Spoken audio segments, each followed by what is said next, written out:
எல்லாருக்கும் நமஸ்காரம். இன்னைக்கு திருமங்கை ஆழ்வார் அருளிய அங்கன்மா ஞால பதிகத்தில் 7வது பாசுரம் அதை பார்ப்போம். நேற்று 6 பார்த்தோம், இன்னைக்கு 7வது பாசுரத்தை சொல்கிறேன், கேட்டுங்க. முனைத்த சீற்றம் விண் சுடப்போய் மூவுலகும் பிறவும் அனைத்தும் அஞ்ச ஓர் ஆளறியாய் இருந்த அம்மானது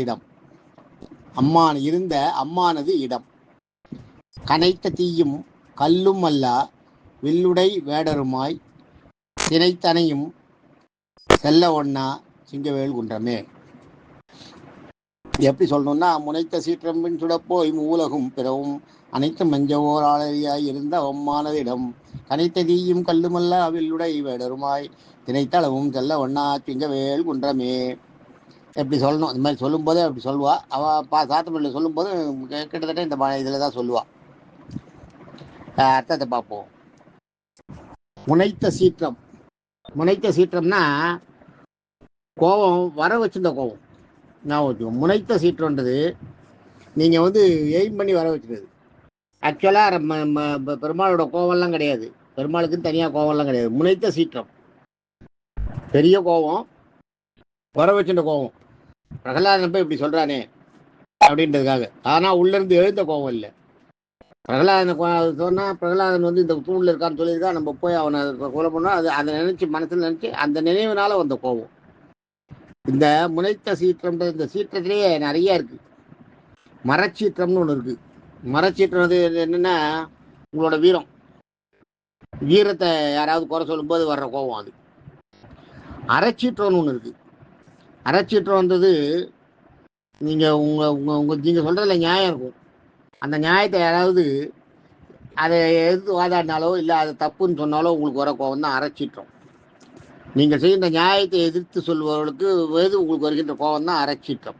சீற்றம்னா கோபம், ஞாபகம் வச்சுக்கோங்க. முனைத்த சீற்றம் அதுதான் இப்போ நம்ம பார்த்தோம்.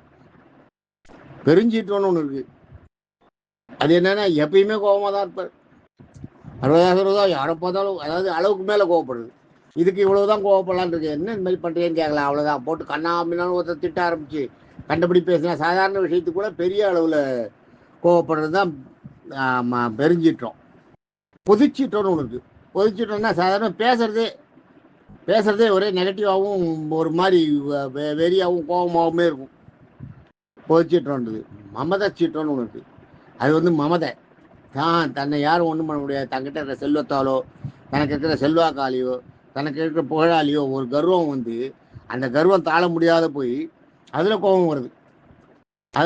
எப்படின்னா, என்ன என்கிட்ட பேசுற, நீ என்ன பார்த்து சொல்கிற, இந்த மாதிரி சொல்கிறல, என்கிட்ட யார்கிட்ட பேசுகிறேன்னு தெரியுது அவனுக்கு.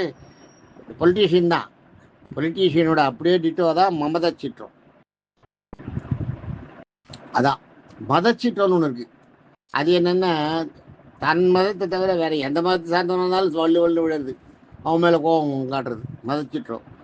பெருத்த சீற்றம்னு ஒன்று இருக்குது. பொருத்த சீற்றம் தான் சொல்லிட்டேன், பெருஞ்சீற்றம்னு. பொருத்த சீற்றம்னு ஒன்று இருக்குது. பொருத்த சீற்றம்ன்றது என்னென்னா, உங்களுக்கு பயங்கர கோபம் வரும். என்ன பண்ணுறது, பல்ல கடிச்சுன்னு பொறுத்துட்டு ஒரு மாதிரி டஃப்பாக டைட்டாக மனசை இறுக்கமாக வச்சுட்டு பதில் சொல்கிறோம் பாருங்க, அதுதான் பொருத்த சீற்றம். அந்த சீற்றம் தான் என்றைக்குமே உங்களுக்கு நிலையாக நிற்கும். உங்களுக்கு நல்ல ரியாக்ஷன் இருக்கும். மற்ற சீற்றங்களையெல்லாம் விட இந்த பொருத்த சீற்றம் இருக்கு இல்லையா, உங்கள் மனசுக்குள்ளே உங்கள் இருக்கிற கஷ்டத்தை அடக்கி வச்சுட்டு நீங்கள் சொல்கிறது, அதுதான் ஒரு பொருத்த சீற்றம்ன்றது. அதுதான் வாழ்க்கைக்கு அப்ளை பண்ணுற மாதிரி இருக்கும், பெருந்தன்மையாக இருக்கும். அதான் சீற்றத்திலே எத்தனை இருக்குன்னு பார்த்துக்கோங்க. அதான் முனைத்த சீற்றம் விண் சுடப்போய் பாட்டை சொல்கிறேன் கேட்டுக்கோங்க. முனைத்த சீற்றம் விண் சுடப்போய், அதில் வர அந்த கோபம் இருக்கு. அந்த நரசிம்மர் வந்த கோபம், அந்த கோபம் நரசிம்மர்கிட்ட இருந்து வந்த அந்த நெருப்பு இருக்கே, சீற்றம்ன்ற அந்த கோபத்தோட நெருப்பு, அந்த கோபத்தோட நெருப்பு விண் சுட போய் ஆகாசத்தை போய் சுடுறதாம். எங்க விண்ணில் போய் ஆகாசோட விண் சுட போய் எங்க சுடுறதுன்னு பாருங்க. மூன்று உலகையும் சுடுறதான். ஆகாசத்தை சுடுறதான், 3 உலகையும் சுடுறதான். பிறவும் அந்த 3 உலகத்தில் இருக்க ஜீவாத்மாக்கள் எல்லாம் சுடுறதான். பிறவும் சுடப்போய் மூவுலகும் பிறவும் எல்லாத்துக்கும் அந்த சூடு தெரியறதான். அனைத்தும் அஞ்ச, ஆக 3 உலகத்தில் இருக்க ஜீவராசிகளும் பாகாயத்தில் இருக்க எதுவாக இருந்தாலும் இந்த இந்த நரசிம்மரோட இந்த கோபத்தை கண்டு அஞ்சர் தான் அனைத்தும் அந்த சூட்டில் அந்த அந்த சீற்றத்தோட அந்த கோபத்தை பார்த்து அஞ்சராகலாம், பயப்படலாம். அனைத்து மஞ்ச ஓர் ஆளறியாய். ஆளறின்னா நான் சொல்லியிருக்கேன் நரசிம்மர். ஆள் மனித உருவம், நர உருவம், சிங்க முகம். அதான் ஆள் அரி. ஆள்ன்றது மனிதன், அரின்றது சிங்கம். ஆள் அரின்னா மனித சிங்கம், நரசிங்கம். அதான் அனைத்து மஞ்ச ஒரு ஆளறியாய். நரசிம்மன்றது இதுதான் தமிழ் டிரான்ஸ்லேஷன் தான். ஆளறி ஞாபகம் வச்சுங்க. அனைத்து மஞ்ச ஓர் ஆளறியாய் இருந்த இருந்த அந்த அப்படி இருக்கிற அந்த இருந்த அம்மான் ஆளறியாய் இருந்தன்னா இருந்தன்றது வந்து தோன்றியன்னு வச்சுங்க. ஆளறியாய் தோன்றிய அம்மான். அம்மான்றது எங்கள் தெய்வம், அவனோட இடமா. அம்மானது இடம், தோன்றிய அம்மானது இடம். மானது அம்மானது இடம்னு இருக்கும் புக்கில் எல்லாம்.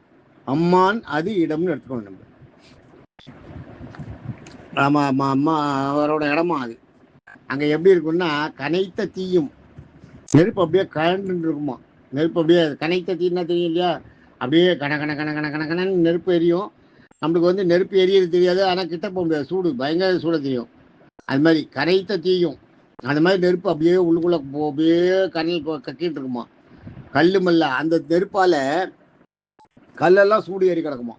இப்படி சூடு பிடிச்ச கல்லில் கருங்கல்ல எல்லாம் சூடு ஏறிச்சுன்னா நடக்க முடியும். வெள்ள வெயில பாட்டுட்டோம்னா கஷ்டப்படுவோமே, நம்மளுக்கே தெரியுமே.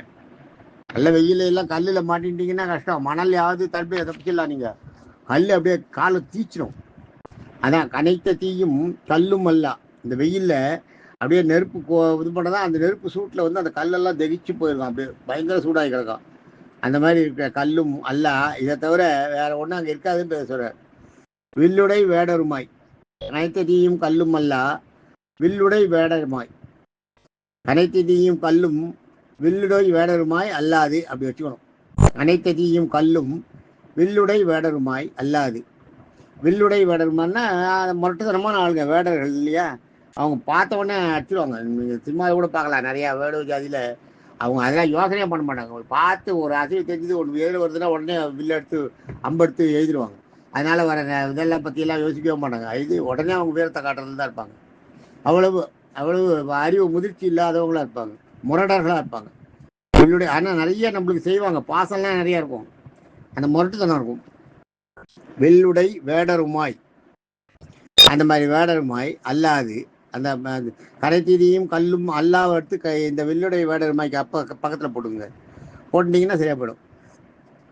அல்லாது திணைத்தனையும். திணைன்றது வந்து ஒரு சின்ன இது தெரியும் இல்லையா, திணைன்றது ஒரு இந்த இந்த இதில் வரும், கிராம பயிர்களில் திணைன்னு வரும். சின்னதாக ஒரு சின்ன திணை இருக்கும், திணை தெரியும் இல்லையா. திணைத்தனையும் அந்த அளவு கூட போக முடியாதான். திணைத்தனையும் செல்ல ஒன்னா. உள்ள அடியார்கள் போய் பார்க்கறதுன்றது நடக்காது அப்படின்றத சொல்ல. செல்ல ஒன்னா உள்ள நுழைய முடியாத சிங்கவேல் குன்றமே எங்க அகோபிலமே அப்படின்னு அகோபிலத்தை பார்த்து பாடுற நல்ல அருமையான பாட்டு. இன்னைக்கு 7வது பாட்டாக இருக்கு, நாளைக்கு 8வது பாட்டு. முனைத்த சீற்றத்தை பார்த்துக்கோ. முனைத்த சீற்றத்தில் எத்தனை இருக்குன்னு பாருங்க. அரைச்சீற்றம், மரச்சீற்றம், நிறைய இருக்கு. அதில் பெருஞ்சீற்றம், பொதுச்சீற்றம், மமதச்சீற்றம், மதச்சீற்றம் அதெல்லாம் பார்த்துக்கோ. பொருத்த சீற்றம் தான் உங்களுக்கு நல்லது. அதே பார்த்துக்கோங்க. எத்தனை சீற்றங்களில் எத்தனை வகை இருக்குன்றது சொல்லியிருக்கேன், பார்த்துக்கோங்க. தேங்க்யூ. இது மாதிரி இருக்கிறத ஒன்று நடுவில் சொல்லும்போது தான் நம்ம தெரிஞ்சுக்கிற மாதிரி இருக்கும், தெரிஞ்சுக்க வேண்டிய விஷயங்கள் இருக்கும். தேங்க்யூ.